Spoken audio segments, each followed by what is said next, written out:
irmos serenando nossas mentes, nossos corações e elevando nossos pensamentos ao alto, ao nosso Pai e também ao amigo Jesus, pedindo o amparo e a proteção e a permissão que a espiritualidade encarregada desse momento nos acompanhe, nos auxiliando nos temas em que estaremos estudando, tanto do Evangelho como da doutrina dos Espíritos, com a companhia dos nossos mentores, o anjo guardião de cada um de nós, nos intuindo para que consigamos assimilar esses ensinamentos com maior clareza, com melhor entendimento.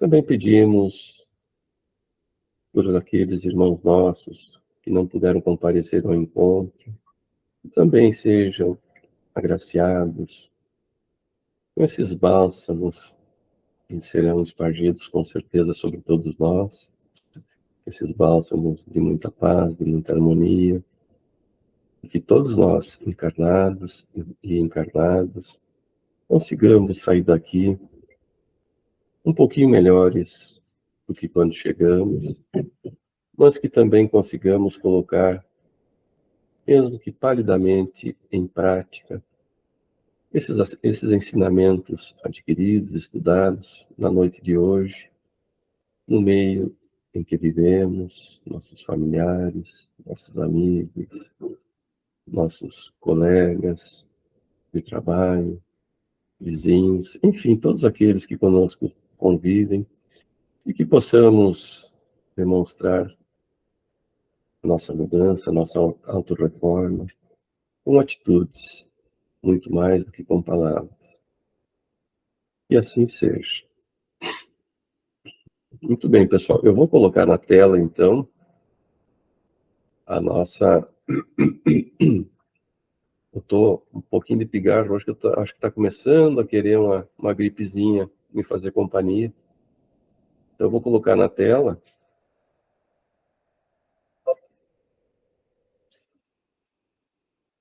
Estão vendo? Todos estão vendo? Estão vendo o arquivo? Então, eu vou fazer a leitura, se vocês conseguirem acompanhar aí, senão aqueles que têm o livro acompanhem pelo livro. Então, nós vamos estudar hoje o capítulo 16, ou continuar o nosso estudo no capítulo 16. Não se pode servir a Deus e a Mamon. Desigualdade das riquezas. Vamos ver o item 8. Então, o item 8, desigualdade das riquezas. A desigualdade das riquezas é um dos problemas que inutilmente se procurará resolver desde que se considere apenas a vida atual. A primeira questão que se apresenta é esta: por que não são igualmente ricos todos os homens? Não o são por uma razão muito simples: por não serem igualmente inteligentes, ativos e laboriosos para adquirir, nem sóbrios e previdentes para conservar. É, aliás, ponto matematicamente demonstrado que a riqueza repartida com igualdade a cada um daria uma parcela mínima e insuficiente. E supondo efetuada essa repartição, o equilíbrio em pouco tempo estaria desfeito pela diversidade dos caracteres e das aptidões. E supondo-a possível e durável, tendo cada um somente com o que viver, o resultado seria o aniquilamento de todos os grandes trabalhos que concorrem para o progresso e para o bem-estar da humanidade. E admitindo, desse ela a cada um o necessário, já não haveria o grande aguilhão que impele os homens às grandes descobertas e aos empreendimentos úteis. Se Deus a concentra em certos pontos, é para que daí se expanda em quantidade suficiente de acordo com as necessidades. Admitido isso, pergunta-se por que Deus a consegue a pessoas incapazes de fazê-la frutificar para o bem de todos. Ainda aí está uma prova da sabedoria e da bondade de Deus, dando-lhe o livre-arbítrio. Quis ele que o homem chegasse por experiência própria a distinguir o bem do mal, e que a prática do primeiro resultasse de seus esforços e de sua vontade. Não deve o homem ser conduzido fatalmente ao bem nem ao mal, sem que o mais não fora senão instrumento passivo e irresponsável, como os animais. A riqueza é um meio de o experimentar moralmente, mas como, ao mesmo tempo, é poderoso meio de ação para o progresso, não quer Deus que ela permaneça longo tempo improdutiva, pelo que incessantemente a desloca. Cada um tem de possuí-la para se exercitar em utilizá-la e demonstrar que uso sabe fazer dela, sendo, no entanto, materialmente impossível que todos a possuam ao mesmo tempo, e acontecendo, além disso, que se todos a possuíssem, ninguém trabalharia com o que o melhoramento do planeta ficaria comprometido. Cada um a possui por sua vez. Assim, um que não na tem hoje, já ou terá noutra existência. Outro que agora a tem, talvez na tenha amanhã.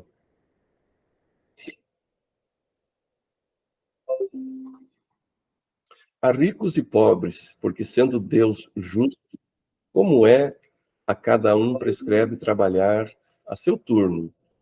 A pobreza é para os que sofrem a prova da paciência e da resignação. A riqueza é para os outros a prova da caridade e da abnegação.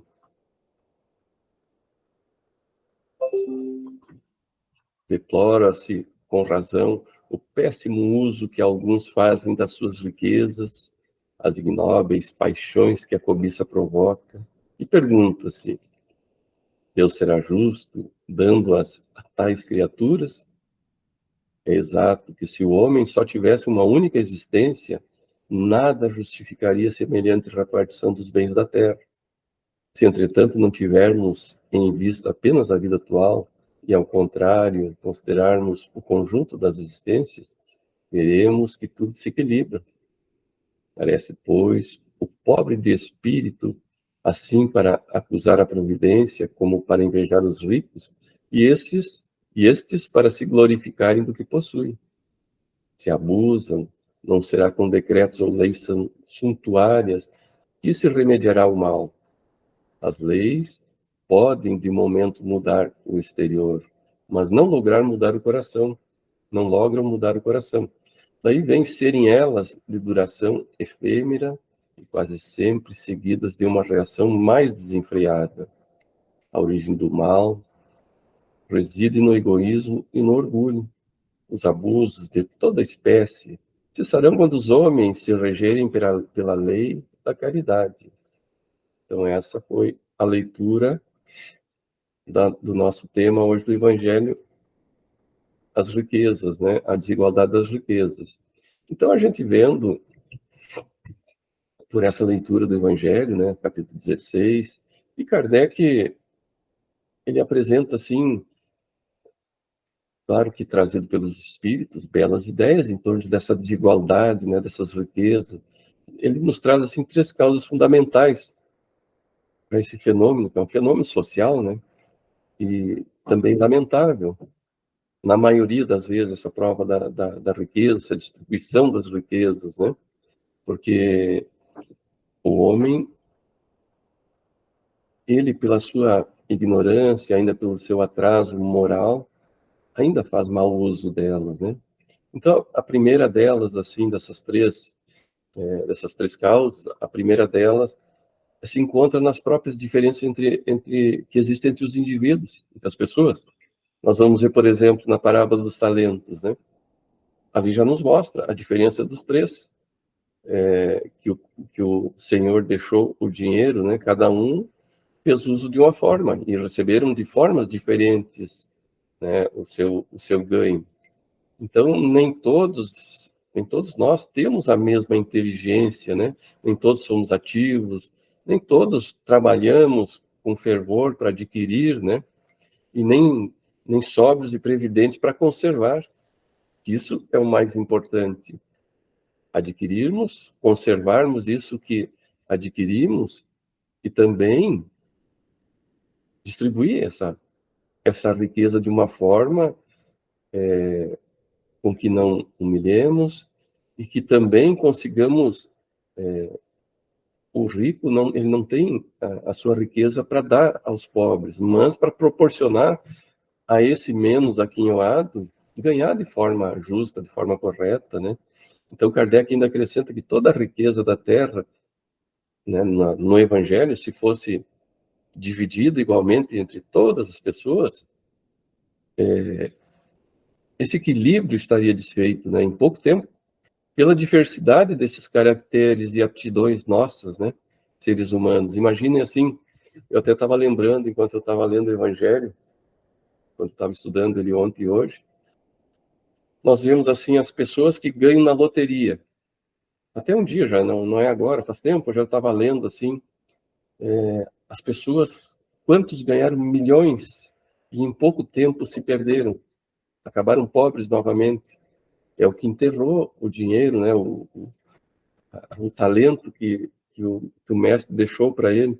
Então, em pouco tempo, esse talento se desfez. Outros abusaram desses talentos recebidos, né?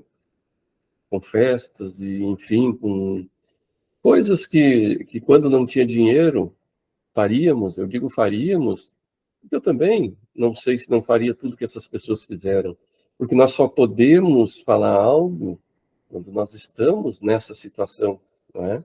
Digamos, se ganha milhões na loteria, eu só vou poder dizer algo, nem vou dizer julgar, porque não podemos julgar ninguém, não é? Mas só podemos dizer algo mais concreto se nós passamos por essa situação. É o mesmo quando a gente diz uma pessoa, tem um câncer, e a pessoa está em desespero, inclusive a pessoa está em suicídio, e nós não passamos por essa situação. Então é muito cômodo para nós aconselharmos, né? Porque nós não estamos vivenciando essa situação. Eu um dia estava conversando com uma pessoa em que essa pessoa perdeu um filho jovem e ela tinha essa não aceitação, não é? Por que o filho dela tão jovem perdeu a vida, né? E eu estava dizendo, eu passei por uma situação semelhante.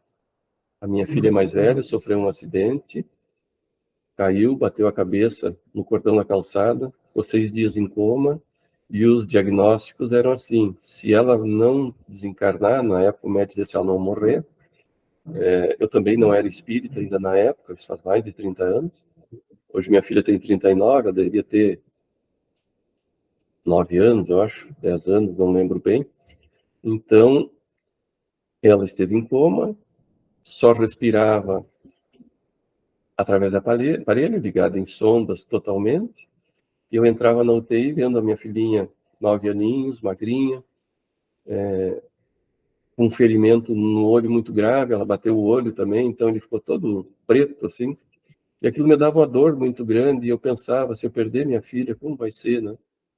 E o médico dizia assim, se ela não tiver o derrame, ela estava sujeita a ter um derrame, pela gravidade do traumatismo que ela teve. Se ela não tiver o derrame, ela ainda pode voltar com sequelas de graves a gravíssimas. Então, era ficar vegetando ou com sérios problemas de locomoção, enfim, de todos. E se tiver o derrame, então é certeza que ela virá com 99% de chance de ficar vegetando. Então, a gente se imagina assim, 6 dias de aflições. No 6º dia, no Natal, eu não lembro o ano agora, a minha mãe ainda era viva, morava na minha cidade, que eu nasci.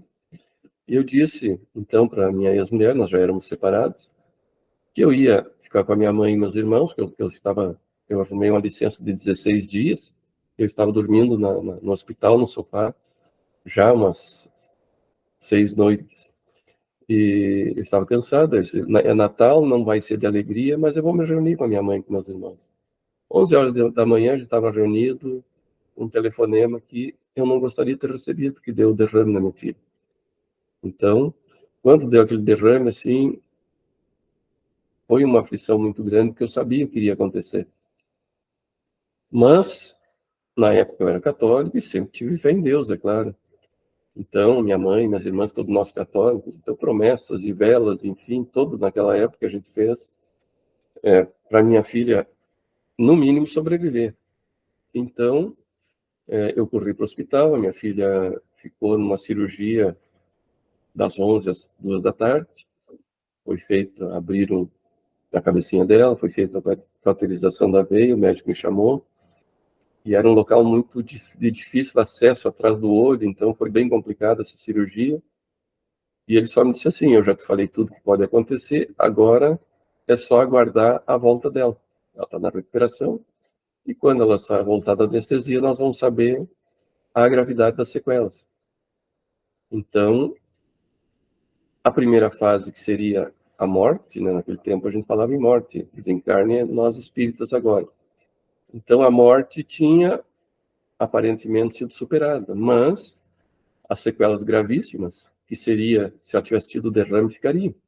E seria desde vegetando até dificuldade de fala, de locomoção, de visão, enfim, tudo que a gente pensava. E eu morava numa cidade já 140 quilômetros de onde ela morava, e eu pensando, né, vou pedir transferência de volta para minha cidade, porque a minha ex-mulher tinha dificuldade de cuidar das filhas, então eu vou voltar para auxiliar ela a cuidar. Né? E foi interessante, às 19 horas minha filha voltou da anestesia e do trauma, falando e rindo como se não tivesse acontecido nada. Aquilo foi algo assim, é claro que na época a gente considerou um milagre, né? Os milagres que nós consideramos. Então depois, com a doutrina espírita, a gente passa a entender os porquês disso, né? Que às vezes, por um merecimento nosso, dela, enfim, uma série de questões, não teríamos que passar por isso, de ver minha filha vegetando, talvez até hoje, né? 39 anos. Então, não existe forma de agradecer uma graça tão grande recebida, né? Então, como a gente estava falando das três causas, né? Então, a segunda causa, o que seria? A necessidade, então, dos espíritos viverem essas experiências do corpo, experiências diferentes, né? Para que se consiga as coisas pelo próprio esforço. Uns com mais facilidade, outros com mais dificuldade, porque sabemos, não precisamos nem estudar sobre isso. Em livros nós vemos no dia a dia, né? Pessoas que têm um salário menor, um salário maior, uns têm mais facilidade para adquirir os bens terrenos, né? Então Kardec também lembra que essas provas da pobreza, da riqueza, elas são necessárias para todos nós seres espirituais, para que venhamos a desenvolver diferentes habilidades, vamos dizer assim, tipo a resignação, perseverança, o desprendimento, a compaixão, entre outras, muitas outras, né? E serão, então, virtudes que vão sendo assim construídas lentamente nas nossas experiências. Nossas experiências quer dizer nossas encarnações, ora na abundância, que é a riqueza, ora na escassez, que é a pobreza, né? E para nós vermos a terceira causa dessas desigualdades, é a principal delas, né, vamos dizer assim, a chaga da humanidade, que elas são filhotes do orgulho, né? Que é o que? O egoísmo, a ganância humana, né? Então, vai levando os homens a cometer todo tipo de abuso, em detrimento daqueles que têm limitações, tanto intelectuais, familiares e culturais, né? Que não possuem os mesmos recursos financeiros, materiais, para ter acesso a esses bens da terra, né? Nós vemos tantos ou tão poucos com tanto e muitos com tão pouco, não é? Nós vemos assim que a minoria detém a maioria do capital mundial, né? Mas isso é necessário, como nós vimos no próprio Evangelho nos dizendo, né? É necessário para esses que têm muito desenvolver as suas virtudes e também promover o progresso da humanidade. Aí, promover o progresso da humanidade, pobres e ricos, porque todos serão beneficiados. Vejam assim, se não é o grande capital, uma vacina. Como seriam desenvolvidas vacinas se não tem grandes investidores? E tudo bem, vão lucrar em cima dela, né? Mas vai trazer muito benefício para a humanidade essas vacinas, os remédios, as medicações. É claro que aí entra o que nós vimos, o egoísmo, a ganância, não é? Mas imaginemos que a humanidade já tivesse banido esses esses equívocos que estão entranhados na nossa alma. Que maravilha, já seria o planeta Terra, não é? Todos nós com acesso à saúde, à educação, à medicação, não é? Mas um dia nós chegaremos lá. E isso é interessante, porque ele cabe um questionamento. Por que uns são ricos e outros pobres, não é? Porque alguns ganham milhares de reais e dólares e, enfim, várias moedas que existem no mundo, né, ao ano, enquanto outros, alguns partos reais, porque nós vemos um salário mínimo, acredito que esteja em 1.300 e alguma coisa, não lembro quanto, mas quantos vivem com bem menos que isso, né? Então a gente vê assim, porque a sorte, né, ela sorri para uns e fecha a porta para os outros. São questionamentos que a gente se faz. Porque uns nascem em berços de ouro, outros numa cabana, embaixo da ponte, enfim, em locais tão paupérrimos, né? Então, essas são algumas das questões que ainda nós, refletindo ainda em termos materiais, não conseguimos achar uma explicação. Porque a humanidade ainda reflete muito em termos materiais e muito pouco em termos espirituais, né? Então, a não ser nós espíritas, quem mais acredita em reencarnação, não é? Somos nós espíritas. Nós ainda somos a minoria no nosso planeta Terra, né? Então, são questões que nós devemos refletir, mas analisar sob a ótica espírita. Sobre a ótica material, o que é a riqueza? Eu estive dando uma olhada, dando uma estudada sobre isso, e é interessante. Ele diz assim, é o conjunto de bens materiais ou imateriais exteriores ao homem. Então, vejam, tudo que está fora de nós, que contribui, então, para o nosso bem-estar, ou individual nosso, ou coletivo, direto ou indiretamente, né? E que é indispensável que nós os possuamos, ou pelo menos que nós, homens, podemos usar, né, esses bens. Então, é tudo que pode essa riqueza nos satisfazer em termos de necessidades materiais, nossos desejos, inclusive, né? Então, em um sentido assim mais restrito, são os bens ou riquezas que têm um valor econômico, que são por isso mesmo chamados de bens econômicos. Veja que nós estamos falando em questões materiais. Então, nós vamos ver assim que a riqueza, fazendo um histórico assim bem rápido, né? Nós vamos ver assim que ao longo do tempo assim da humanidade até a nossa época atual moderna, só era tida antigamente como riqueza a posse dos bens materiais. Então, quem era rico antigamente era quem tinha muitos bens, tipo casas, terras, objetos, enfim, tudo que trazia utilidade. Nós vimos que antigamente, inclusive, um dote para um casamento eram animais, né? Cavalos, burros, camelos, enfim, cabras, cabritos. Então, essa era a riqueza antigamente, os bens, né? Mas daí, com o passar do tempo, surgiu, então, o que? Atividade comercial, né? que foi lá nos princípios da Idade Média, e nós vimos depois, lá em 1700 e pouco, 1800 e pouco, a Revolução Industrial que aconteceu, né? Então, o que foi criado na Idade Média? O dinheiro. E o dinheiro deu ao homem, então, um status de riqueza. Era rico já quem não tinha mais posses, mas tinha a moeda, né? Tanto assim de tornar o sinônimo assim para a maioria das pessoas, que passando então assim, ser rico era acumular moedas, né? Então o principal objetivo das atividades econômicas deixou de ser adquirir bens, adquirir a moeda. Então foi o chamado fenômeno capitalista, né?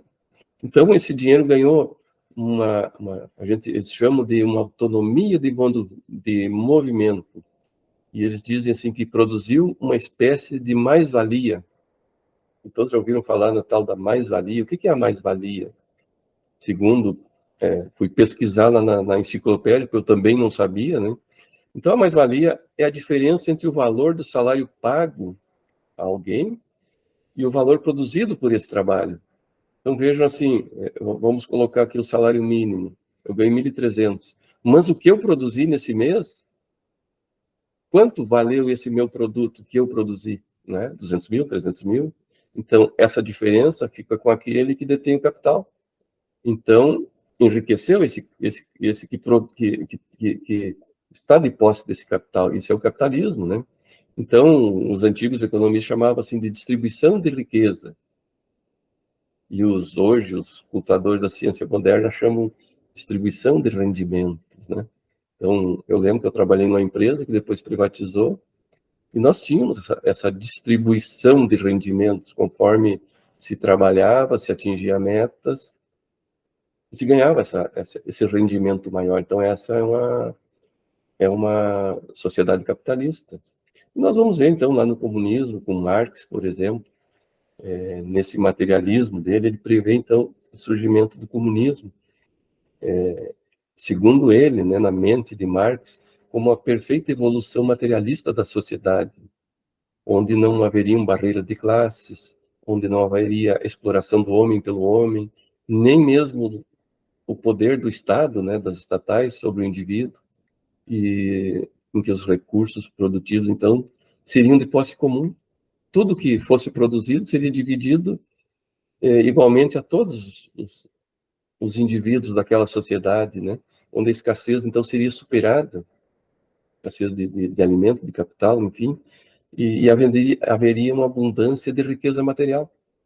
Então, isso era uma utopia, porque, como nós vimos no próprio Evangelho, não teria como a humanidade inteira ter um rendimento igual, né? Todos ficaríamos sem rendimento algum, não é?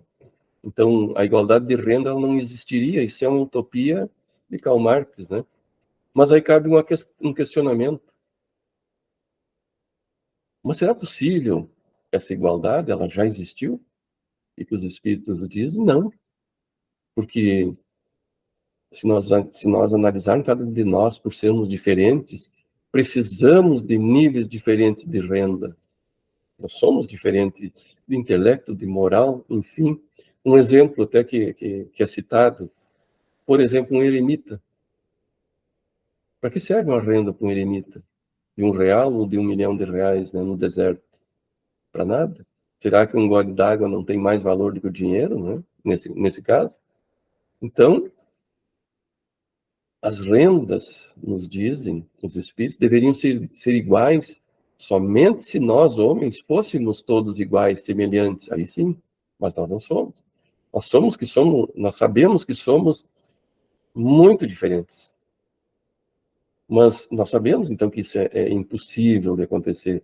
E nós precisamos o quê? Encontrar um grau adequado para essa desigualdade.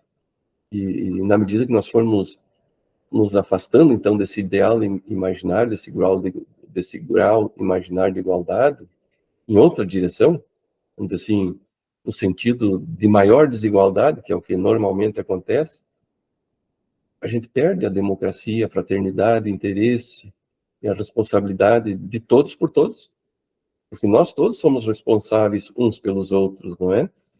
E é o que faz, dentro de uma sociedade, como nos dizem os espíritos, uma organização tolerável, né?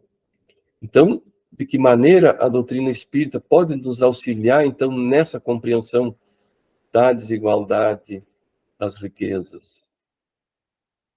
Como a doutrina espírita pode, então, nos fazer entender o princípio da reencarnação? E pode, então, esse princípio nos dar essas indicações por que viemos na encarnação atual em diferentes posições sociais, materiais, né? Todos nós sabemos, pelo que estudamos, pelo que vimos na doutrina espírita, né? Então, nós vamos, por exemplo, ver aqui alguns espíritos que estão encarnados aqui no Brasil, por exemplo. Muitos deles, muitos de nós, nem vou dizer deles, nós que nós vivemos aqui, com certeza já vivemos em outros países mais desenvolvidos, principalmente europeus. Eu lembro que, por exemplo, eu sou descendente de italianos agora. Quem garante que eu não tive encarnações na Itália passadas, né? Eu lembro que a minha mãe, ela adorava a língua francesa. Ela nunca estudou francês, mas ela adorava ouvir as pessoas falando em francês. E isso agora eu fico pensando às vezes, será que não seria a saudade da minha mãe de conviver com o francês, na época em que ela viveu lá, provavelmente, né? Então, nós viemos, então, numa condição de miserabilidade ou de pobreza agora, porque, e com certeza, nós não soubemos utilizar a riqueza em favor do próximo. Que a riqueza, nós também utilizamos, é claro, em nosso favor, mas principalmente em favor do próximo. De que forma? Dando condições para que esse próximo consiga ter o mínimo aceitável para a sobrevivência dela, ganhe através de um trabalho digno, né? Então, nós viemos com certeza para essas regiões para nos reequilibrar dentro da lei do amor, passando então pela prova da pobreza. E a reencarnação, ela mostra essa justiça divina.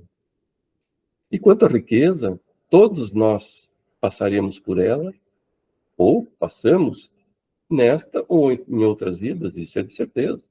Porque eu sempre digo uma coisa, brincando, mas eu acho que pode ser verdadeiro. Eu tenho bom gosto, mas me falta dinheiro, né? Quem sabe se meu bom gosto com dinheiro foi adquirido em outras vidas. É brincadeira, mas são acontecimentos que provavelmente aconteceram, né? Em outros acontecimentos que aconteceram é legal, né? Então, provavelmente aconteceu no passado, vai acontecer no futuro. Então, se nós vamos considerar somente a vida atual, como digitado, em vão nós vamos tentar resolver essa desigualdade das riquezas. Tem que ter tido outras ocasiões, se não nessa encarnação, noutras, né? Porque nós vivemos sob a lei de causa e efeito. Nada acontece agora sem ter tido uma causa passada. E aí cabe outra questão, né? Que é muito interessante. Por que todos os homens, então, não são ricos igualmente? Aí os espíritos nos respondem, pela simples razão. Porque eles não são igualmente inteligentes, ativos e laboriosos para adquirir e nem moderados e previdentes para conservar. Isso nós vemos. Quantos de nós recebemos algo, a gente diz às vezes de mão beijada, uma herança, enfim, e não sabemos conservar essa herança, não é? Então nem todos nós temos somos previdentes para conservar isso, né?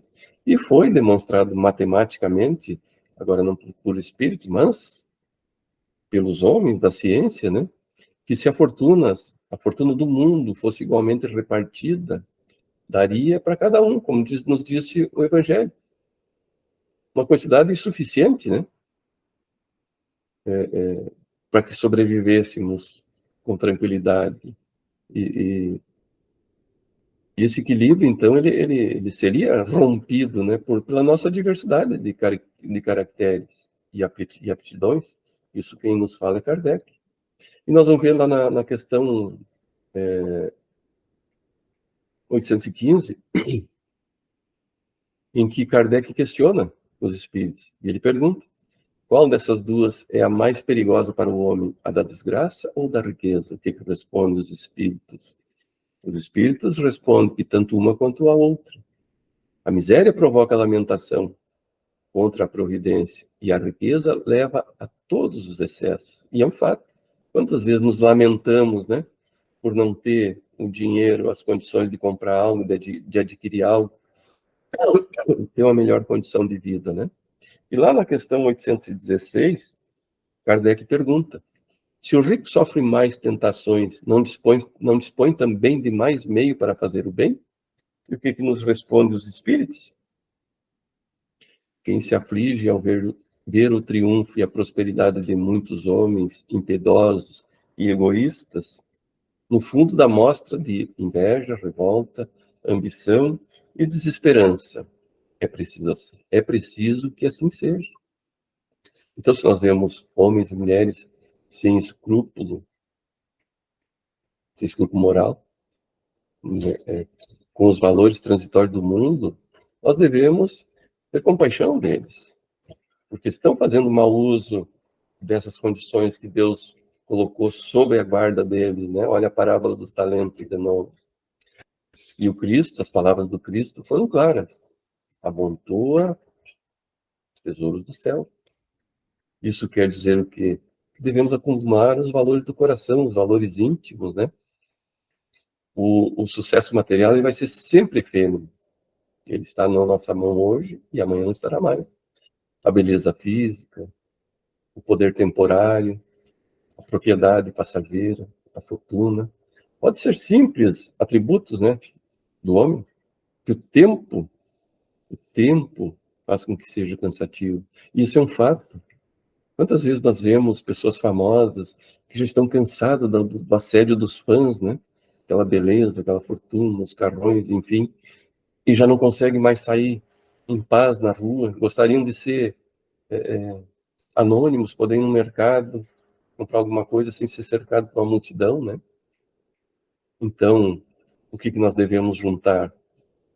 Bondade, cultura, compreensão, simpatia, e ser o tesouro da educação pessoal. É inútil a nossa entrada nos céus. Sem isso, vamos estar órfãos para corresponder à vida superior.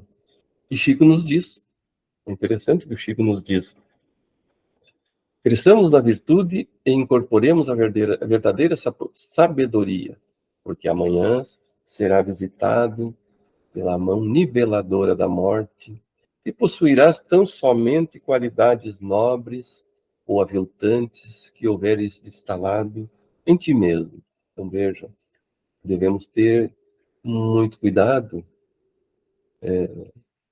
com esse desejo da posse excessivo, né? Vamos refletir primeiro sobre os ensinos espíritas. Eles foram codificados por Allan Kardec, trazido, é claro, pelo Espírito Verdade, mais os espíritos encarregados dessa condição, dessa codificação, para nos auxiliar o pensamento, ou os pensamentos, a fim de que nos auxilie a nos libertar das paixões materiais, nos conduzindo, então, à conquista dos bens espirituais, que são os bens imperecíveis, que é como diz, é a bagagem que seguirá conosco no nosso retorno ao mundo espiritual. E são os únicos que vamos poder levar, então, para a vida maior, quando retornarmos, não é? Então, pessoal, eu acho que eu falei até um pouquinho bastante, vamos colocar assim, mas ele é um tema muito interessante, apaixonante, a gente começa a falar, vem surgindo mais assuntos, mais lembranças, e a gente quer compartilhar e acabou ficando um pouquinho longo. Então, vou passar um pouquinho para vocês a palavra. Marilene, posso passar para ti a palavra, Marilene? Boa noite, meus queridos. Desculpe que a gente demorou um pouquinho para entrar, porque nós estávamos com um menino estreando no Caminho da Luz, o Lucas, queridinho, e a gente ficou um pouco com ele. Muito bom, precisa de um apoio, né? E só para compartilhar com os irmãos, a Liz foi reeleita, querida, tem que continuar a tarefa. Vamos vibrar por ela, né? Vamos sim. Eu adorei tudo que tu falou, Daniel, querido, e sempre soma tudo que a gente ouve, né? Eu estava vendo aqui uma questão que fala o problema da pobreza estaria resolvido se, num dado momento, toda a riqueza do mundo fosse igualmente repartida entre os homens. Esta questão me chamou muita atenção, porque nós estamos envolvidos com uma família que está passando dificuldade. E olhem só, claro que começou porque eu tenho um ateliê por amor, e daí o filho me pediu para que eu fizesse umas toalhinhas higiênicas para a mãe dele. Ele está fazendo um trabalho bonito, ele cuida da mãe. Nossa, é tão bonito, ele não tem recursos e ele é um rapaz bem magrinho, e a mãe dele é uma senhora fortinha. Vocês acreditam que ele fez uma gambiarra, né, assim que se diz, e ele conseguiu fazer, tipo, ele põe a mãe assim como num banquinho, e daí lá faz um guindaste, ergue a mãezinha dele da cama para a cadeira de rodas. Então, tipo, não tem recurso, mas ele está cuidando. Mas, enfim, o que nos chamou muita atenção, sempre pensava, são 2 filhos, por que só esse menino que cuida da mãe, não é? O outro mora na frente da casa e não cuida. Daí a gente verificou o seguinte, por isso justifica essa questão de todo mundo ter igual. O que aconteceu? O que mora na frente estudou muito e leciona, e foi morar na casa dele, na frente da casa da mãe. E este outro nunca quis estudar e nunca quis sair de casa. Ele ficou a vida toda com os pais. Hoje, então, eles passam muita dificuldade, porque o rapaz trabalha como estofador, mas como ele se envolve bastante com a mãe, muitos trabalhos ele nem pode pegar, e às vezes ele tem que, como vou dizer, ele tem que sobreviver até do salário da mãe. Daí a gente fica pensando, foi dado oportunidade para os dois. A gente pode dizer que um lutou, outro se acomodou, daí este que cuida levou o irmão para a justiça para cobrar que ele cuidasse fisicamente da mãe e também auxiliasse economicamente. E o juiz determinou que não, que como ele é o filho que mora com a mãe tem a sobrevivência pela pensão dela, é ele que deve cuidar, o outro tem muita atividade fora. Então, daí a gente pensa como se enquadrou nisso aqui. É o que o Daniel já falou. Não poderia todo mundo ter a mesma condição, porque cada pessoa tem um jeito para pensar. Tem pessoas que do pouco fazem muito, lutam, não é? O Daniel até usou o exemplo de quem muitas vezes acerta na loteria e logo tá pobre, né? Torra tudo. E tem gente que multiplica. Então, é exatamente isso. Daí, e aqui, então, da questão que eu havia lido, diz que não poderia todos, então, ter a mesma condição, não é? Pois a cada um caberia uma parcela mínima e insuficiente.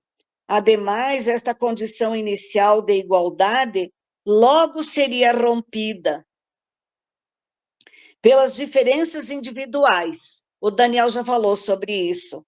De sorte que alguns aumentariam seus haveres e outros perdê-los-iam, não é? Então, a gente agora vai longe no pensamento. Ele está cuidando bem da mãezinha dele, mas quando a mãezinha dele fechar os olhos, ele vai passar dificuldade, né, queridos? Ele nunca se tornou independente. Hoje ele é dependente até economicamente, e o outro progrediu.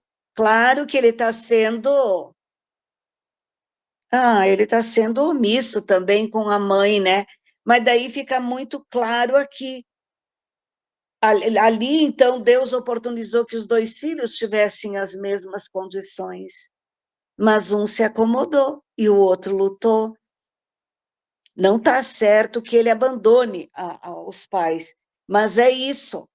E o Evangelho nos diz também que, em algum momento, a gente já teve condição, ou então, em algum momento, a gente vai ter condição.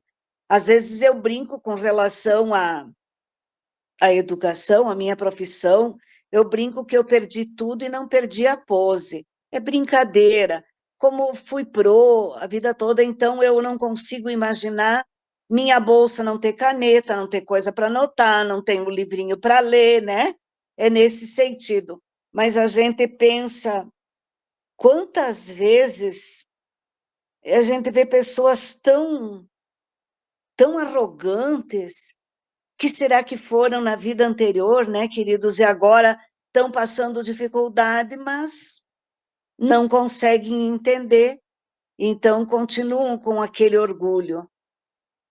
E ao contrário, também pessoas que não têm recursos, que progrediram e são pessoas muito boas, aí a gente tem que ter um cuidado muito grande, porque a gente vê pessoas que têm recursos e são humildes, são bondosas, auxiliam, não é? E outras pessoas que não têm recursos são bastante orgulhosas, né? Então, é possível que esses que não têm hoje, alguns ao menos, teriam tido em vida anterior. E daí aquela brincadeira, perderam tudo, mas não perderam a pose, não é? Eu não sei se eu ajudei, queridos, mas eu me lembrei porque estava muito forte em mim o exemplo do que a gente está convivendo, né? E daí eu pensei, olha só como o Evangelho nos orienta. A gente já viu tantas vezes essa lição, mas de vez em quando a gente depara com uns exemplos práticos, não é? E daí a gente tira mais lições, né? Desculpe se eu não ajudei muito. Olha, Ah, Marilene. Oi. diga que. Não, pode falar, concluir, depois eu... Tá, querido, só mais um pouquinho então. Então, a gente vê que este conteúdo, o objetivo é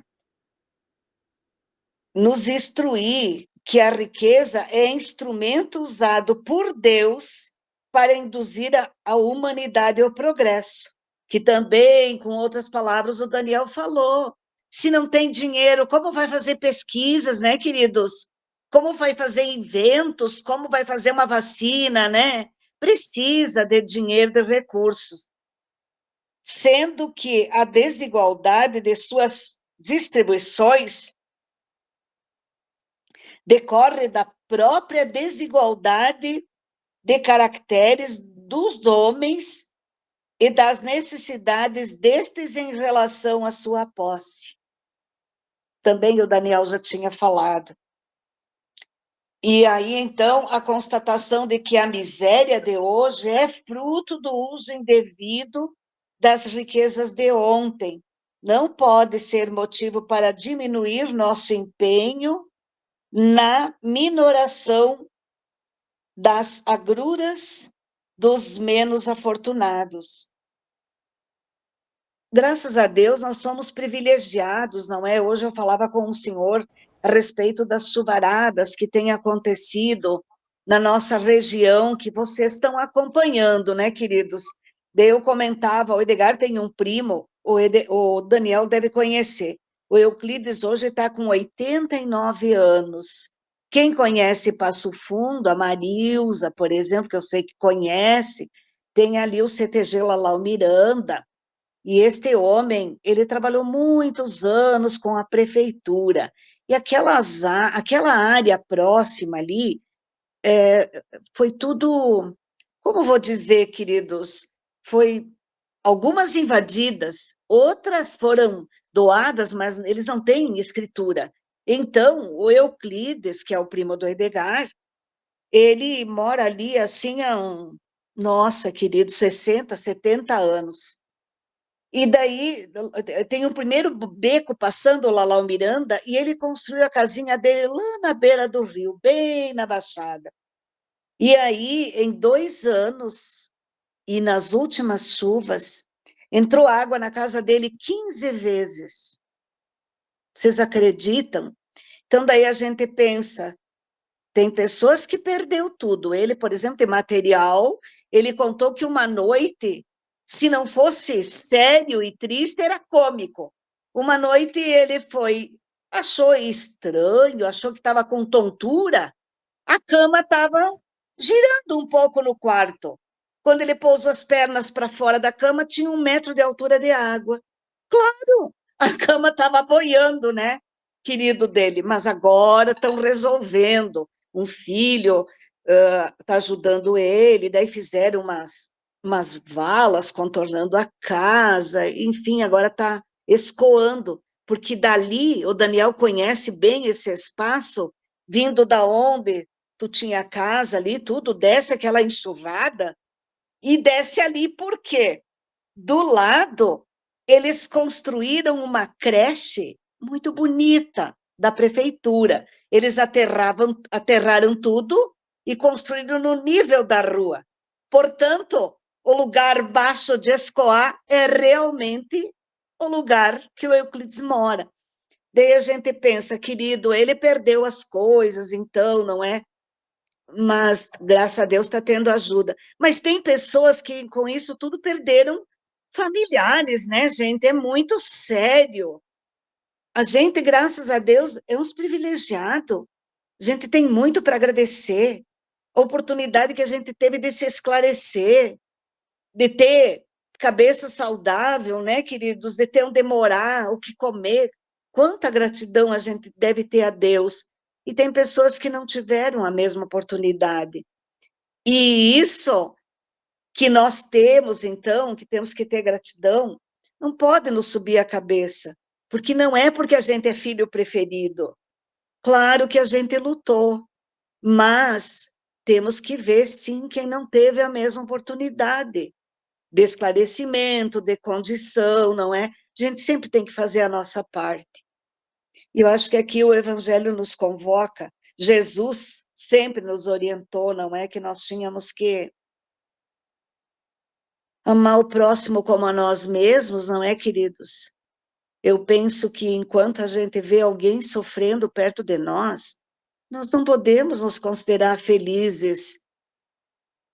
A gente precisa fazer a nossa parte, mesmo que seja pouco, mas a gente deve e pode. Se não pode de material, pode de moral, dar apoio moral, emprestar ombro, ouvido. Obrigada, Daniel. Eu muito mais que você quando pego o microfone, Deus do céu.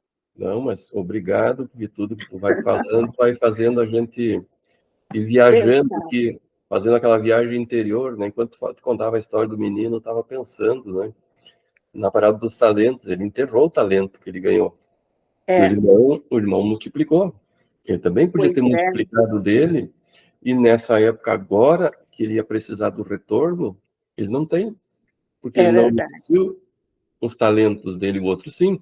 Claro que o outro está se omitindo, não é? Sim. Mas, com certeza, ele se comprometeu lá no mundo espiritual, quando vieram de cuidar a mamãezinha dele. Claro que se ele tivesse multiplicado o talento dele, hoje ele teria mais condições. É verdade. Essa econômica, mãe, né?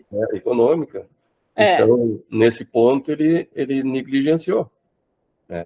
Então, você foi falando, eu fui lembrando. Eu lembrei de um outro personagem, né, que é o Luciano Hang. Né? Ele tem mais de 180 lojas. É um sujeito que é bilionário. E eu vejo, assim, às vezes as pessoas tentando desmoralizar, criticar, enfim, que o dinheiro dele não foi recebido honestamente, Mas se tivesse havido alguma coisa irregular, do jeito que está o nosso Brasil, ele estaria preso. Com certeza. E as pessoas não pensam, indiferente se fez algo ou não, mas agora, olha o benefício que ele está fazendo, está proporcionando essas 180 lojas. Quantas famílias sobrevivem dali? São milhares de pessoas, não é? Então, ele está fazendo a coisa certa. E eu vejo as pessoas falar, porque o Luciano Hang tem 3 aviões, 4 helicópteros. E um dia ele estava explicando sobre isso. Mas eu tenho loja em Brusque, tenho loja lá em Roraima, no Amapá, então não teria como ele ir de carro e de ônibus. Na verdade, os aviões para ele não são luxo, são necessidade. Então, as pessoas no egoísmo, no orgulho, na inveja, enfim, eles olham esse lado, não olham o que a pessoa está proporcionando de bem. E aí eu estava pensando, vendo a história dele, os pais dele trabalhavam, né, numa loja. Então ele começou pobre. Ele soube multiplicar os talentos parcos que ele recebeu. E olha a forma que ele multiplicou, não é? E eu estava pensando quando as coisas são para acontecer. A loja Avan, ela vem de dois nomes, né? Que é Luciano Hang e do Vanderlei, que eu não sei o sobrenome, que era o sócio dele. Então é A-H-A de Hang e V-A-N de Vanderlei. Então, Avan. Só que lá no início, quando os dois eram sócios, o Vanderlei vendeu a parte dele para o Luciano. Então veja como é interessante o mundo, a vida, né? Então, um que recebeu a mesma cota de talentos desistiu e o outro seguiu multiplicando. Então, como é interessante, quando foi falando, eu fui lembrando dessas coisas. Então, por isso que é muito importante, todas as participações são importantes, né? E a gente nunca fala de mais, nunca fala de menos, a gente fala o necessário.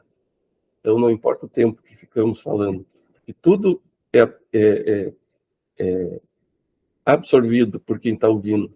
E eu gosto de ouvir porque eu vou viajando aqui comigo mesmo, né, pensando nessas coisas. Enquanto a pessoa vai falando, eu vou fazendo essa viagem.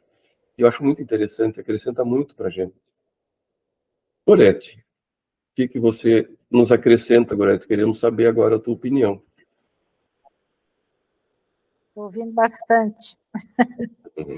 mas eu acho interessante a distribuição de riqueza, porque, na verdade, eu penso assim, que faz com que as nossas dificuldades, vamos dizer assim, financeiras, né, de criança e adolescência, juventude, né, maturidade, às vezes, elas, na verdade, eu encaro assim, como uma alavanca de progresso para a gente, né?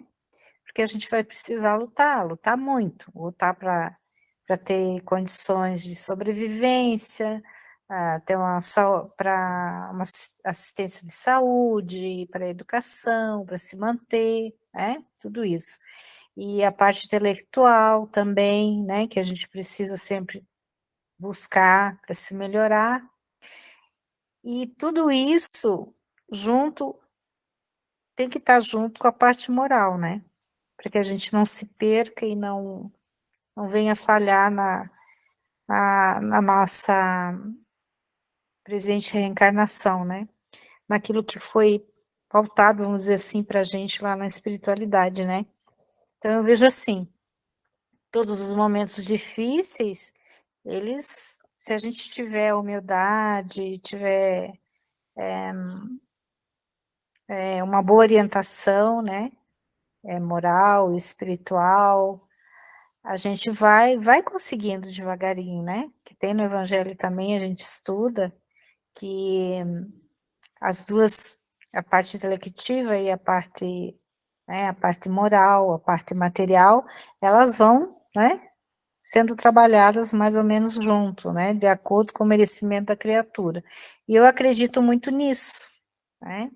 Então, quando a gente vê uma pessoa assim com grandes dificuldades, a gente não pode pensar que vai ser sempre assim, né? A gente não sabe qual vai ser o momento que de repente isso aí vai mudar. E da mesma maneira, a pessoa que está numa situação muito abastada, né? De repente também pode mudar para algo diferente, né? Dependendo da conduta moral dela, né? Se ela se deixar realmente dominar pela ganância extrema e esquecer que nada é da gente, tudo é passageiro, né? A gente está usufruindo, que a gente aprende na doutrina espírita, e que é momentâneo, né? Isso aí tudo pode passar. Obrigada. Obrigado, Gorete. É verdade. nós estamos aqui de passagem, nós estamos aqui para evoluir, para progredir. Né? Nós passamos, retornamos à pátria espiritual, voltamos para dar prosseguimento à nossa evolução, e é verdade, nós temos que desenvolver essas duas asas, né, do intelecto e da moral. Porém, a do intelecto normalmente vem antes. Mas o desenvolvimento do intelecto nos dá condições de desenvolver, então, a moral. Porque com o intelecto eu vou me interessar, por exemplo, estudar as obras, né? Me dá as condições de melhorar moralmente. Não quer dizer que eu não posso me melhorar moralmente antes do intelecto, mas normalmente intelectualmente primeiro, né? E é interessante isso. É a mesma coisa, justiça e direito. No nosso planeta, ainda muito imperfeito, elas não caminham juntas. Nem sempre o que é direito é justo. Então, a justiça é de Deus, o direito é dos homens. Não é? Mas, se nós analisarmos o direito antigamente e o direito agora, nós já caminhamos bastante, né? Dá para nós vermos nas nossas constituições dos países, né? Como são criadas leis que depois vão se reformulando, vão criando adendos, enfim, inserindo ali naquela Constituição, porque ali ficou um pontinho que não ficou bem esclarecido, ficou falho, e assim a humanidade vai caminhando para a justiça e direito se equipararem. Um dia, até a gente às vezes cita, por exemplo, os juízes lá. Isso é só uma observação, não tem nada a ver com a gente ter inveja, enfim, que eu queria isso também. Mas um juiz, um deputado, tem auxílio paletó, tem auxílio xerox, tem auxílio gasolina para o carro, tem não sei o que, tem não sei o que, tem tanta coisa. É direito, está na lei, eles criaram as leis, né? Mas é justo? Aí quem ganha 1.300, que é o salário mínimo, não tem auxílio moradia, não tem auxílio gasolina, não tem auxílio nenhum. É justo? Claro que não. Então, direito e justiça ainda não caminham juntos, né? Eu estava lembrando de uma história que na Idade Média, por exemplo, o nobre, ele podia andar armado com uma arma branca, que se diz, com a lâmina de 1 metro. O plebeu, o pobre, no máximo até 30 centímetros.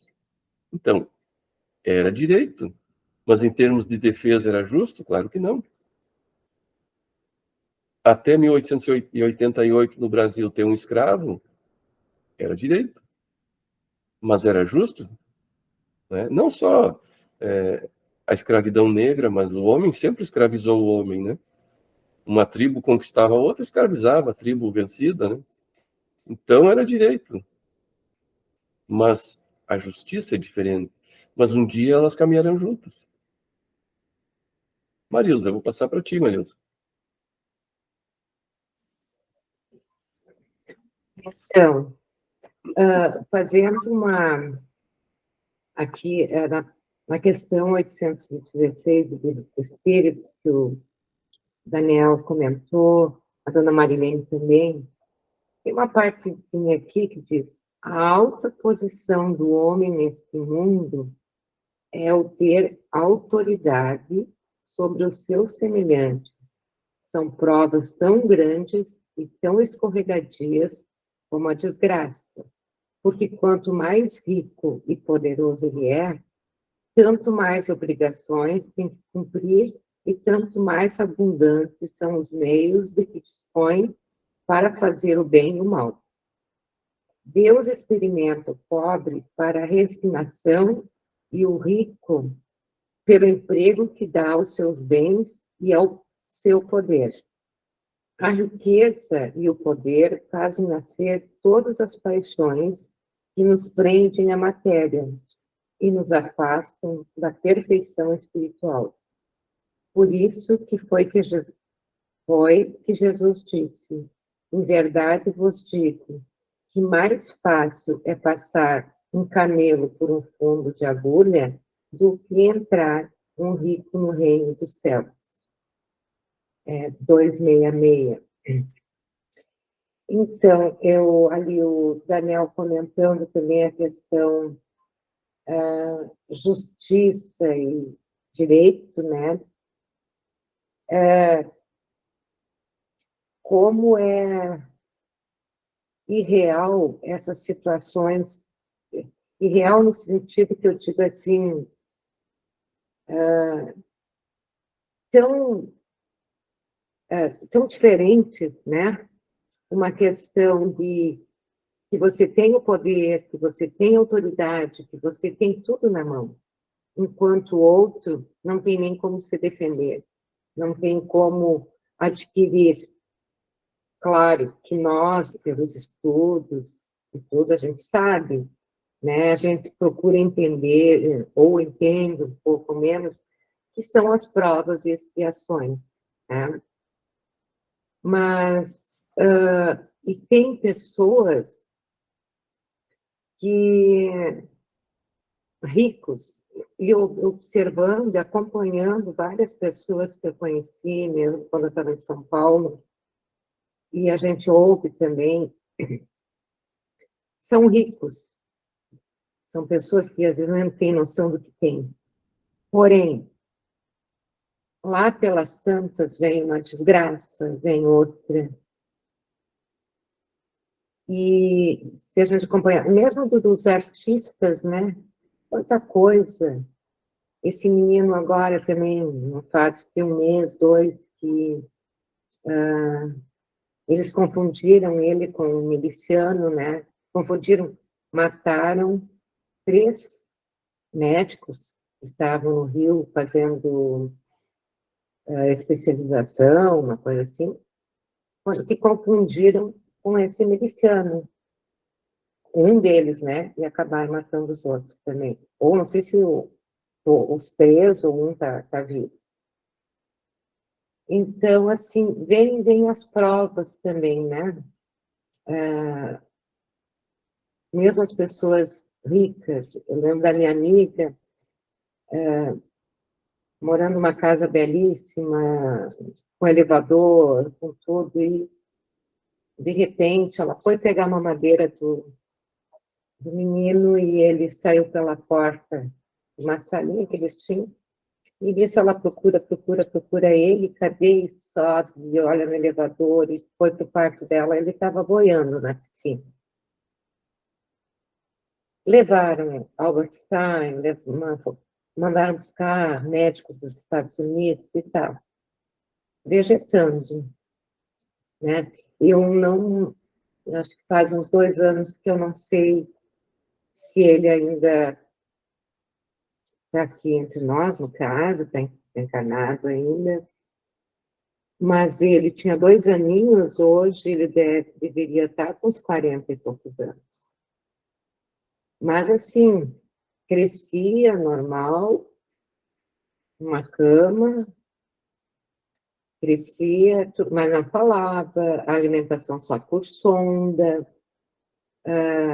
uma coisa assim, e a Lília se culpava muito, muito, que ela que deixou a porta aberta, aquela coisa, né? Era para ser, né?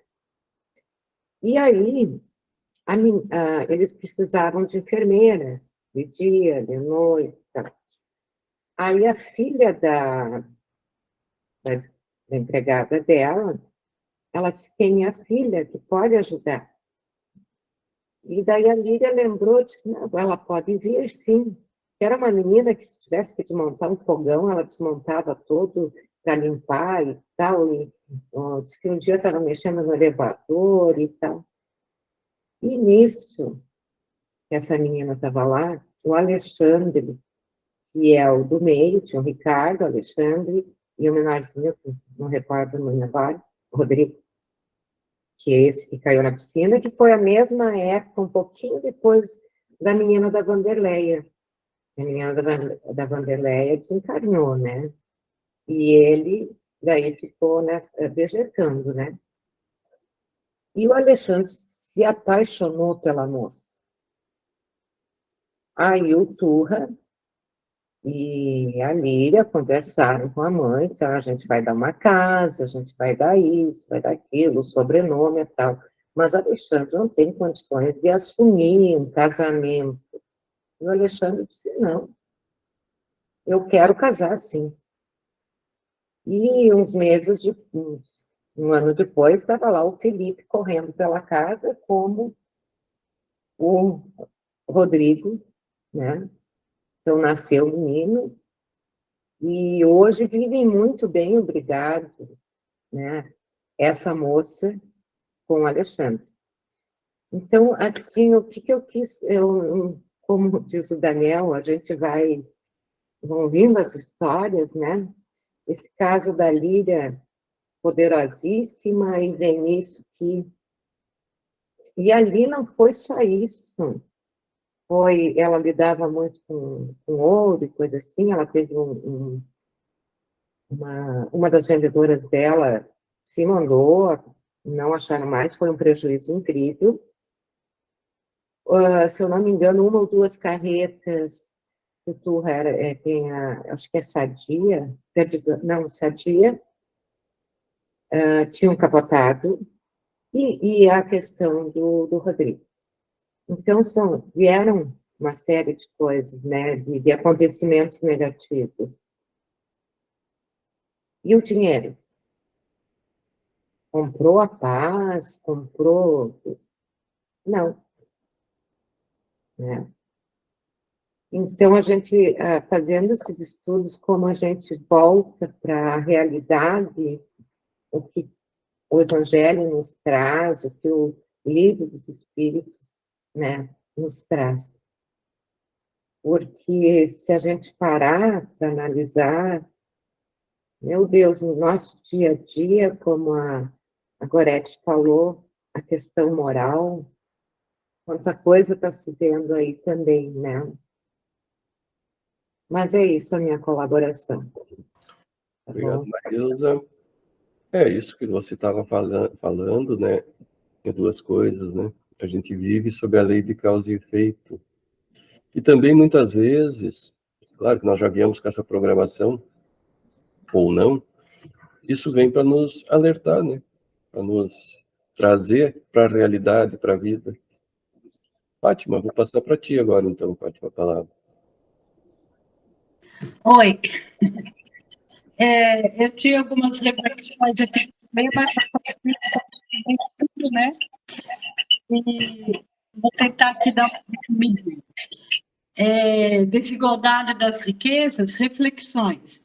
Deus deu ao espírito o livre-arbítrio, através do qual faz ele a sua evolução, segundo a sua vontade nas experiências vivenciadas. Deus assim quis para que ele desenvolvesse todo o potencial intelectual e moral, no esforço de descobrir, criar, realizar e renovar. A fortuna é, então, o meio de evolução moral e o meio de ação para o progresso. Todos a experienciam no decorrer das reencarnações, ora uns, ora outros, a fim de aprender a usá-la com inteligência e sabedoria. Kardec afirma que a pobreza na Terra é para uns prova de paciência e de resignação, da mesma forma que a riqueza é para outros prova de caridade e abnegação. Nas leis divinas não há privilégio, nem favores. Todos os habitantes da Terra, tendo de fazer sua evolução, experimentam igualmente na existência certa, segundo suas capacidades, as experiências adequadas para a continuidade desse processo. A educação e a autoeducação, foi o que a Marilza estava falando, e a Marilena também, a educação e a autoeducação na melhoria de cada um é que vai levar os homens a saberem usar os bens materiais no desenvolvimento espiritual de si próprio e do mundo em que habita. Isso aí. Muito bom, Maria Fátima. Senhor Edgar, o senhor já está maquiadinho? O senhor quer falar alguma coisa para nós, senhor Edgar?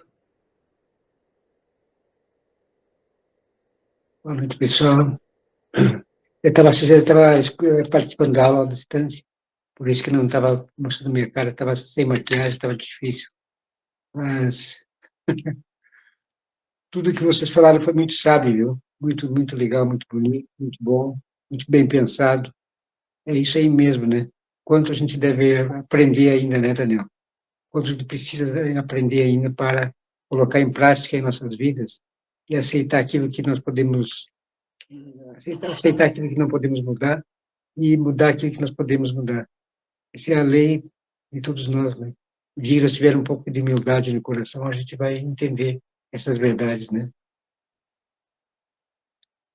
É verdade, né, seu Edgar? O dia que nós conseguirmos deixar o orgulho e o principal filhote do orgulho, que é o egoísmo, né? Como a humanidade, então, vai caminhar para frente, né? Vai progredir. Então, pessoal, mais alguém gostaria de fazer mais algum comentário para encerrarmos? Todos tranquilos? Estão vendo, então, a imagenzinha da nossa mensagem? Muito bem. Então, hoje a nossa mensagem, ela entra também dentro desse tema, né? Foi interessante essa mensagem. Eu já tinha colocado outra mensagem. Daí, ontem, não lembro, hoje eu estava lendo um texto, e desse texto, da Federação do Paraná, até, eu tirei essa mensagem. É um texto de Bezerra de Menezes. Ele é mais longo, mas essa mensagem me chamou muito a atenção. E o que ela diz? Trabalhe dentro do limite das forças, porque aquele que faz o que pode, realiza o máximo. Então, esse é um lembrete para nós, né? Nós vamos muitas vezes protelando o nosso estudo, o nosso trabalho, deixamos às vezes de atender alguém, de fazer uma caridade, porque ainda não é tempo, ainda não tenho condições, não é? Quantas vezes acontece isso conosco? E nós deixamos de realizar, né, dentro do nosso limite. Se nossa condição financeira é pequena, tem muita coisa para se fazer dentro dessa condição financeira pequena. Então, nós temos tanta coisa que podemos fazer, desde uma prece, um bom pensamento, que não custa nada, não é? A não ser alguns segundos do nosso tempo. E nós vamos deixando isso, porque eu não posso, porque agora tenho isso, porque eu não posso, porque agora tenho aquilo. E eu sempre digo assim, eu vejo, inclusive para nos... O estudo é muito importante para nós, e como eu vejo como as pessoas vão desistindo fácil, né? Como eu gostaria, assim, de ver as pessoas começar estudando, pelo menos, né? É como diz Herculano Pires, muitas pessoas até se dizem espíritas e sequer leram o livro dos espíritos. Então, vejam, ele não disse assim, sequer estudar o livro dos espíritos. Ele diz assim, sequer leram. Então, é a mesma coisa. Nós sequer nos instruímos, nos informamos, né, sobre algumas coisas para fazer. O Evangelho, se nós lêssemos só o Evangelho na nossa vida, já bastaria para nós ter uma vida maravilhosa, né? Não lêssemos livro nenhum mais, mas lêssemos o Evangelho e colocássemos em prática, imagina a felicidade que estaríamos hoje, né? No entanto, lemos milhares de livros, só lemos, né? É como diz, também citando Herculano Pires, as pessoas leem livros de Chico, enfim, de outros autores, mas todo aquele conteúdo ali, a pessoa até acha bonito, maravilhoso, as mensagens, mas ele apenas leu, ele é apenas um leitor mais ou menos atento, né? Ele não colocou em prática aquilo ali. Ele não colocou em movimento tudo aquilo que ele aprendeu, que ele leu, não é? Então, está dentro dessa mensagem, né? A gente trabalhando dentro do limite da gente, nós já estamos fazendo o máximo. Não precisamos fazer o impossível que fuja às nossas condições, né? Mas não, nós vamos deixando, vamos colocando desculpinhas para não nos movimentar, né? E a vida vai passando. E como disse ali no Evangelho, né? De repente, a morte bate na nossa porta, e daí? O que nós fizemos, né? Pode falar, Marilza. Ah, desculpa que se foi a bateria, desligou tudo e eu tive que reiniciar. Eu não sei se não deu algum probleminha também. Não, estamos te ouvindo, está tranquilo. Muito bem, pessoal, então essa é a mensagem. Alguém gostaria de fazer algum comentário sobre ela? Fiquem bem à vontade. Muito bem, essa mensagem, então, como eu falei, é do Bezerra de Menezes, foi psicografia do Divaldo Pereira Franco, no encerramento da reunião ordinária do Conselho Federativo Nacional, em Brasília, na sede da FEB, em 2013, em novembro de 2013. E vejam como tudo que a espiritualidade nos passa é sempre atual. Não importa o ano que ele nos passe, né? O próprio Evangelho tem mais de 2000 anos. E ele não é atual, ele é futuro. Então, os Espíritos sempre nos trazem ensinamentos que valem para todo sempre, né? Muito bem, pessoal. Então, nos minutinhos que nos restam, vamos prosseguir com o nosso estudo. Então, nós vimos que a encarnação dos espíritos, ela se dá sempre na espécie humana, que seria um erro nosso acreditar que a alma ou o espírito possa encarnar no corpo de um animal. Por que está colocado aqui? Lembra que nós falamos da mentempsicose, que é a reencarnação do espírito em animais, que lá Sócrates, naquela época, acreditava, os antigos também acreditavam. Mas sabemos hoje que não é possível.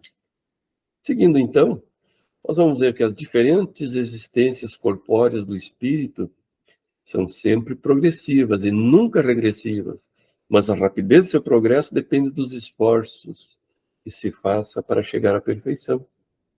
Então, Deus colocou em nossas mãos a decisão de progredirmos com mais ou com menos rapidez, não é? Depende do nosso esforço. Mas como nós somos ainda muito preguiçosinhos, muitas vezes nos achamos que evoluímos muito, né? Mas não, nós ainda estamos, como diz Joana de Ângeles, rastejando sobre a Terra. E é interessante que, bem como nos diz aqui o Espírito, ele sempre progride. Dificilmente vai permanecer estacionado, sempre progride. Mas aí as pessoas dizem assim, interessante, aquele jovem era tão bonzinho e de repente se tornou um psicopata. Ele regrediu. Será que ele regrediu?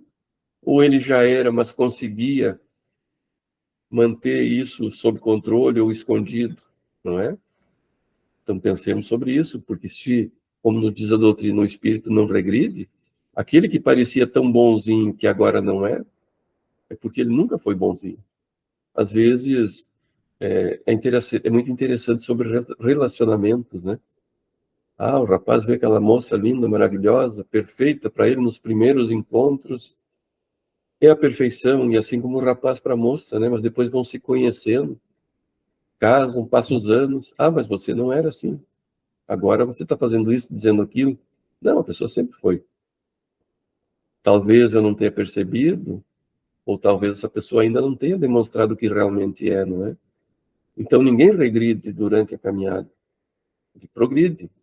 Ele apenas não nos mostrou o que realmente era ainda. Por isso, às vezes, a nossa surpresa, não é? Então, os espíritos encarnados habitam, então, diferentes globos do universo. Seria uma pretensão muito grande nossa, né? Imaginar que só tinha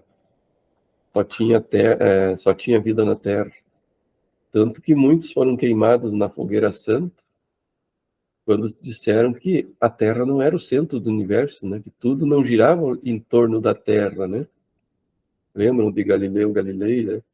Então, e muitos outros antes sofreram as consequências dessa nossa ignorância e pretensiosos, né? Nós pretendemos ainda ser os únicos no universo, mas hoje o homem já está progredindo. Tem muitos sinais de vida em outros planetas. Agora com esse telescópio James Webb, que é superior ao anterior, que estava no espaço, eles já descobriram inúmeros planetas com as mesmas condições de vida aqui da Terra. Então, planetas superiores a nós, os nossos olhos não têm condições de ver vida lá, né? Como, por exemplo, Marte, que nós, aqui da Terra, a humanidade daqui tem uma fixação por Marte, né? Querem povoar Marte, porque marciano, porque isso, porque aquilo, não é? Quem sabe não tenhamos ligações espirituais com Marte, por isso temos essa fixação com eles, né? E nem percebemos isso. Será que não temos muitos irmãos nossos que já habitaram a Terra, morando lá? Será que muitos de lá já não moraram aqui também, não é? Assim como Júpiter. Nós sabemos, por exemplo, que Mozart hoje vive em Júpiter. E muitos outros espíritos. Muitos espíritos, principalmente de Capela, que nós sabemos, os exilados de Capela estiveram aqui. Tem um livro muito interessante, chamado Narrações do Infinito, eu agora esqueci o nome. Ele era astrônomo da época de Kardec, alguém lembra? Me faltou o nome agora. Ele era um astrônomo e é contemporâneo de Kardec. E fez o discurso até na... Não, o discurso foi o Leon Denis. É o Delane, né? Não, tinha o Gabriel Delane, mas não, esse era um cientista. O nome do livro é Narrações do Infinito. Depois eu tento lembrar o autor, que agora eu esqueci. Ele fala sobre esses outros mundos. Os seres humanos que vivem lá, os animais que vivem lá. Por exemplo, em Júpiter, os seres humanos têm as casas de 2 pisos. Embaixo vivem os seus animais, que já convivem em harmonia com o ser humano. Os animais ferozes já deixaram de habitar Júpiter, assim como os da Terra um dia deixarão de habitar. Porque os animais também estão em processo de evolução, não é? Então, habitarão na Terra um dia os animais dóceis que conosco vão viver. A gente não está vendo há poucos anos o quanto nós, seres humanos, estamos convivendo com os animaizinhos dentro de casa, não é? Olha a mudança que houve. Antes, o cachorro era um bicho que está lá no pátio, preso no fundo do pátio, né? Hoje já existem leis. Então, olha como nós mudamos como humanidade, não é? Hoje, se um cachorro for descoberto no fundo de uma casa preso numa corrente, a pessoa está sujeita e presa. Então, isso é o nosso progresso moral, que nós não percebemos muitas vezes, né? Estamos evoluindo. Evoluímos intelectualmente e agora, moralmente também, nós estamos em processo de evolução. Então, para encerrarmos essa parte, então, os não encarnados ou errantes não ocupam uma região determinada e circunscrita. Estão por toda parte, no espaço e ao nosso lado, vendo-se, acotovelando-se e acotovelando-nos de contínuo. Então, veja, estão conosco. Agora nós estamos aqui, quantos estão sentados do nosso lado assistindo também, não é?